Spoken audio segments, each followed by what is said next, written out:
Good morning everyone. हजुरहरूलाई म देखाउँदैछु banana chips बनाएर। हेर्नुहोस्, यो बनानाको चिप्स घरमै म बनाउँछु नानीहरूको लागि।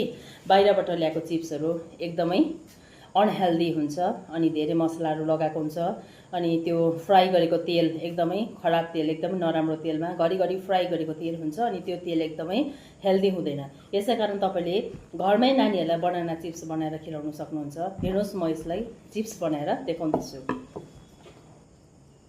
हेर्नुहोस्, यो बनानालाई चाहिँ यसरी छिल्नु हुँदैन, यसो गरेर छिल्नु हुँदैन, यो निक्लिँदैन। अनि यसलाई चाहिँ तपाईँले गर्नुपर्ने हुन्छ, यसलाई बिचमा यसरी चिरिदिनुहोस्।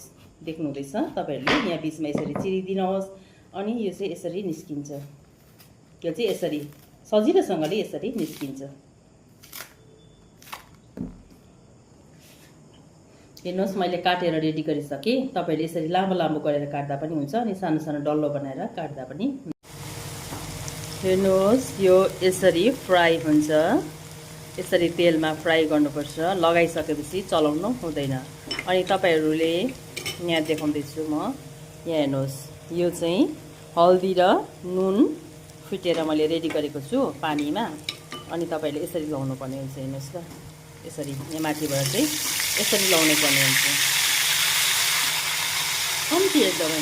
अनि यसले चाहिँ कलर मजाले टिप्छ, यल्लो कलरको हुन्छ बनाना चिप्स। यो मजाले कलर यसले टिप्छ अनि लाउनु बित्तिकै चलाउनु हुँदैन एकछिन बादमा। अनि तपाईँहरूले ग्यास चाहिँ एकदमै लो फ्लेममा, एकदमै सानो बनाएर, ग्यास सानो बनाएर यसलाई फ्राई गर्नुपर्ने हुन्छ। अब चाहिँ यसलाई हेर्नुहोस्, एकैबाट गरेर चलाउँदा हुन्छ, पल्टाउनुपर्छ अनि मजाले पाक्छ। हेर्नुहोस्, बनाना चिप्स रेडी भयो सर्भ गर्नको लागि। बाई, बनाना चिप्स कस्तो लाग्यो? बाहरको भन्दा न मिठो भयो। कस्तो लाग्यो? मिठो लाग्यो? मिठो लाग्यो।